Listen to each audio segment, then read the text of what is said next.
You know that if we speak of good health as being a mitzvah, then it should also be clear that asceticism is not an ideal in Judaism, especially the kind of asceticism that leads to harming oneself physically. Obviously, that's the antithesis to taking good care of yourself and keeping yourself in such a manner that you will be able to serve God in a better way. If the Torah is against asceticism, why does it permit people to take oaths of Nazirut and allow themselves to abstain from various pleasures in this world? That's a wonderful question. Indeed, we know that the Nazir takes a vow depriving himself of drink and saying that he will not cut his hair, which, fascinatingly enough, according to the commentators, means just what growing hair long has meant during the time of the hippies: removal from society and its values. It's going away from the world. And a Nazir cut himself off from pleasure, drink being the supreme symbol, and from social contact. Yes, I indicated in the book, you know that when he finishes his enforced period of Nazirut, which he accepted upon himself, he must bring a karbanos sacrifice of chatos, a sin offering. He has got to admit publicly that he committed a sin, as our sages put it.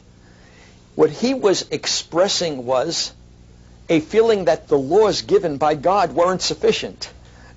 God, you allowed me to do this, but I think I have to be even stricter. I am going to add some kind of restrictions that don't even appear in the Torah. And because he does, he brings a sin offering. I'm merely reiterating your question and strengthening it. If God is indeed so opposed to this, if it's not something that he approves of, why in the world does it work?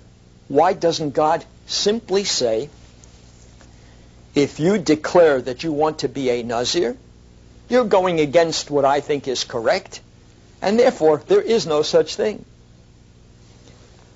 The answer, again, is something that we can adduce from a fascinating concept taught to us by Maimonides, the primary theologian of the Jewish people.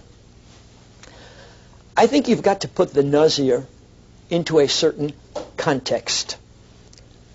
Who becomes a Nazir, and why is he allowed to become a Nazir? Here is a man who is giving up pleasure. Let me teach you the principle as the Rambam expresses it, and then apply it specifically to the Nazir. The Rambam says that people may go astray and bend to an extreme. Imagine this mashal, this parable. Imagine you have a piece of metal which is supposed to stand straight, and it bends in some way. It's bending, it's off-center. It goes like so. In order to rectify it, in order to bring it back to its proper position, there are times when I've got to bend it way over to the other side in order to bring it where? Back to the middle, where it should be. The middle is where it is supposed to be. But because it bent so far to the right, I've got to bend it the other way for it to end up where it should be. Now, there are times when a person bends too far to an extreme. Let's give an illustration with regard to drink. You know that we make kiddush. We're supposed to enjoy a glass of wine, and we sanctify God in that way. Even as I indicated in the text, when we get to the other world, one of the questions God asks us is, Are there any pleasures which I created for you on this earth that you didn't take advantage of? Remember when God created the world, he gave a verdict on everything that he created.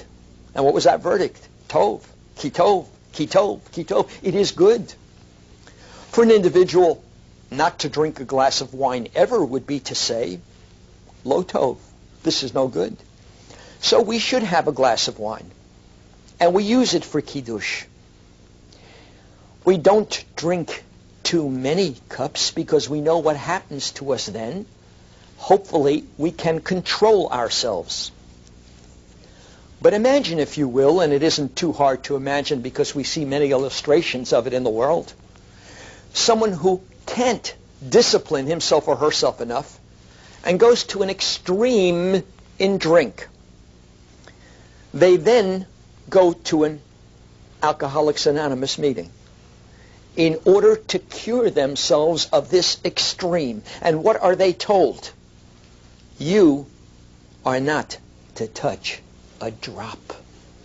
Don't touch it, because in order to get away from your overuse or abuse of wine, you've got to stay away from it totally. What I'm saying to you is, the center is an ideal, yes. It's the golden mean of Aristotle, which for us is also derech hamamutza, the middle of the road, which is the principle for the correct way of life. But there are times when the only way we can get you to the derech hamamutza, the middle of the road, is to veer you away from your one extreme by temporarily putting you into another. And so let's get back to your question. Is there ever a time when we, God, the Torah, allows for someone to become a, quote, temporary ascetic? Yes. If he can't handle drink and socializing in a manner that allows him to be center, then he can take a vow which is approved and not approved by God at one and the same time. Approved for him, but when he concludes his time period of abstinence from wine, from socializing, we say to him, now bring a karban chatos, a sin offering. For what reason? To indicate that the cause which justified your temporary extreme to the left was really improper. What we're getting is a combination. We're getting a reflection from the part of God about the behavior that caused the validity of this action for a time. What a beautiful concept. The ascetic may perhaps at times be given permission to go ahead with his ascetic behavior because he was an extreme hedonist. The extreme hedonist can become an ascetic so that you've bent the stick back to the way in which finally we will come to the center, the derech hamamutza, which is the ideal. Fascinating, and the next subject in the book, that we are also a religion and not a race. That ought to be stated very, very clearly. Some people say we're the chosen people. I like to say instead, we are the choosing people. God offered the Torah to everyone. They refused. We accepted. We also say that anyone can join the Jewish fold. We're not a race.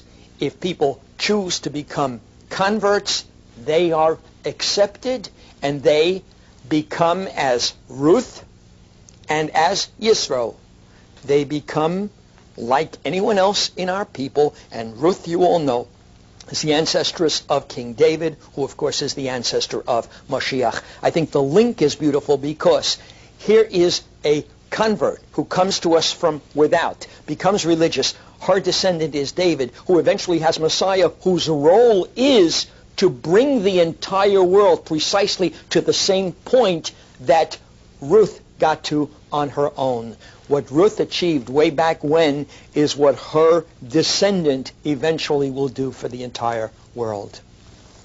You have a question? Rabbi, how do we view someone who converts today?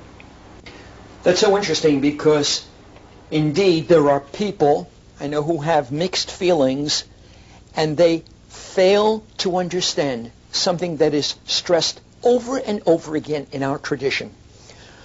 Are you aware that we say, V'ahavta l'reacha kamocha, love your neighbor, but V'ahavtem es hager, and you shall love the convert, is repeated 36 times in the Torah.